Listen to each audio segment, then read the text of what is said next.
ఏది అయినా ట్రై చెయ్యి ఆచి చికెన్ మసాలా. బీజేపీ జాతీయ కార్యవర్గం భర్తీలో తెలంగాణ లీడర్లకు బిగ్ షాక్ తగిలింది.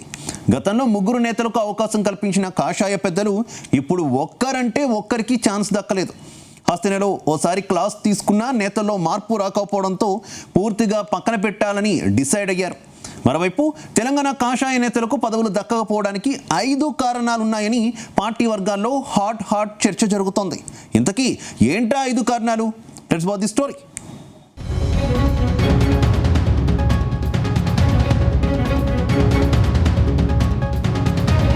భారతీయ జనతా పార్టీకి జాతీయ స్థాయిలో కొత్త టీం వచ్చింది. అన్ని రాష్ట్రాల నుంచి నేతలకు అవకాశం ఇచ్చిన కేంద్ర పెద్దలు తెలంగాణ నేతలకు మాత్రం బిగ్ షాక్ ఇచ్చారు. గతంలో కీలక హోదాల్లో పనిచేసిన ఎంపీ డీకే అరుణ, కేంద్ర మంత్రి బండి సంజయ్, ఎంపీ డాక్టర్ లక్ష్మణ్ స్థానాల్లో కొత్త వారికి కూడా అవకాశం ఇవ్వకపోవడం పార్టీలోనే చర్చనీయాంశమైంది. అయితే వీరికి పదవులు దక్కకపోవడానికి ఇటీవల ఢిల్లీలోని బీజేపీ జాతీయ కార్యాలయంలో జరిగిన తెలంగాణ కోర్ గ్రూప్ భేటీ ఒక ప్రధాన కారణంగా కనిపిస్తుంది. జాతీయ నాయకత్వం, రాష్ట్ర ప్రతినిధులు, కేంద్ర మంత్రులు కిషన్ రెడ్డి, బండి సంజయ్ సమక్షంలో జరిగిన ఆ సమీక్షలో వర్గపోరు పక్కన పెట్టకపోతే తీవ్ర పరిణామాలు ఉంటాయని అధిష్టానం గట్టిగానే క్లాస్ పీకిందట. అలాగే ఇతర పార్టీల నుంచి వచ్చే నేతలు తమ పదవికి రాజీనామా చేసి వస్తేనే ఆహ్వానిస్తామని కొత్త షరతులతో పాటు రాబోయే అసెంబ్లీ, మున్సిపల్ ఎన్నికల రోడ్ మ్యాప్పై దిశానిర్దేశం చేసిన ఆ సమావేశంలోనే అంతర్గత తీరుపై తీవ్ర ఆగ్రహం వ్యక్తం చేసినట్టు తెలుస్తుంది. అంతేకాకుండా జాతీయ కార్యవర్గంలో చోటు కల్పించకపోవడానికి మరో 5 కారణాలు ఉన్నాయనే చర్చ ఇప్పుడు హాట్ టాపిక్గా మారుతుంది.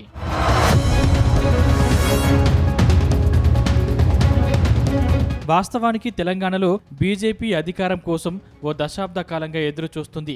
గతంలో బీఆర్ఎస్ పార్టీపై ఫైట్ చేయాల్సిన నేతలు వారితో కలిసిపోయారన్న టాక్ ఉండేది.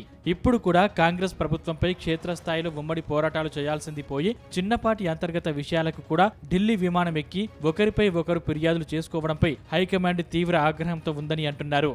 అలాగే వ్యక్తిగత ఆధిపత్యం కోసం పార్టీ ప్రతిష్టను దెబ్బతీసే ధోరణి వీడనంత వరకు కేంద్రంలో ఎలాంటి పదవులు ఇచ్చేది లేదని అందుకే ఈ నిర్ణయం తీసుకున్నట్లు తెలుస్తోంది. మరోవైపు దశాబ్దాలుగా పార్టీ సిద్ధాంతాన్ని నమ్ముకున్న పాత కార్యకర్తలకు ఇతర పార్టీల నుంచి వచ్చిన కొత్త నేతలకు మధ్య తీవ్రమైన ఆధిపత్య పోరు నడుస్తోంది. నియోజకవర్గాల్లో పట్టు కోసం సాగుతున్న ఈ గ్రూపు రాజకీయాల వల్ల ఒకరికి జాతీయ పదవి ఇస్తే మరొక వర్గం అసమ్మతి బావుట ఎగరేస్తోంది. ఈ సమస్యకు పరిష్కారంగా ఎవరికీ ఇవ్వకుండా అందరికీ షాక్ ఇవ్వడమే ఉత్తమ మార్గమని అధిష్టానం పెద్దలు నిర్ణయం తీసుకున్నట్టు తెలుస్తోంది.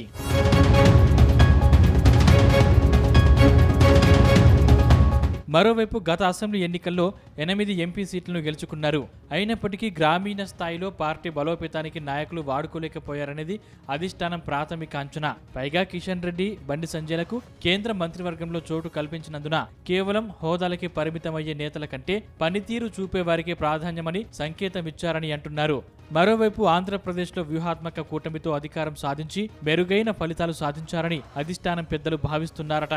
అందుకే ఈసారి రాజమండ్రి ఎంపీ దగ్గుబాటి పురంధేశ్వరి, బీజేవైఎం నేత విష్ణువర్ధన్ రెడ్డిలకు జాతీయ కమిటీలో ప్రాతినిధ్యం దక్కిందని పార్టీ వర్గాలు అంటున్నాయి. అయితే అధికారంలోకి వచ్చే అవకాశాలు పుష్కలంగా ఉన్న తెలంగాణలో మాత్రం నేతల స్వయంకృతాపరాధం, వర్గ విభేదాల వల్ల అవకాశాలను చేజేతుల పాడు చేసుకుంటున్నారనే ఆక్రోశం హైకమాండ్లో ఉందని చెబుతున్నారు.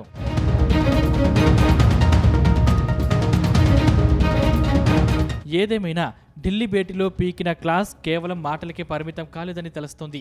పార్టీని బలోపేతం చేసే పనులు చేయని పక్షంలో కఠినంగా ఉంటామని నిరూపించేందుకే ఈ నిర్ణయం తీసుకున్నారని సమాచారం. ముఖ్యంగా పార్టీ ప్రయోజనాల కంటే వ్యక్తిగత ఇమేజ్ ముఖ్యమనుకునే నాయకత్వానికి ఇది జాతీయ నాయకత్వం పంపిన ఖచ్చితమైన డైరెక్ట్ వార్నింగ్గా పార్టీ వర్గాలు భావిస్తున్నాయి. మరోవైపు ఢిల్లీ పెద్దలు తీసుకున్న ఈ నిర్ణయం కేవలం పదవుల నిరాకరణ మాత్రమే కాదు, తెలంగాణ బీజేపీకి పంపిన చివరి హెచ్చరిక. ఇకనైనా గ్రూపు రాజకీయాలు వీడి క్షేత్రస్థాయిలో ఐక్యంగా పోరాడతారా, లేక ఈ జీరో దెబ్బతో మరింత బలహీనపడతారా? రాబోయే రోజుల్లోనే సమాధానం తేలనుంది.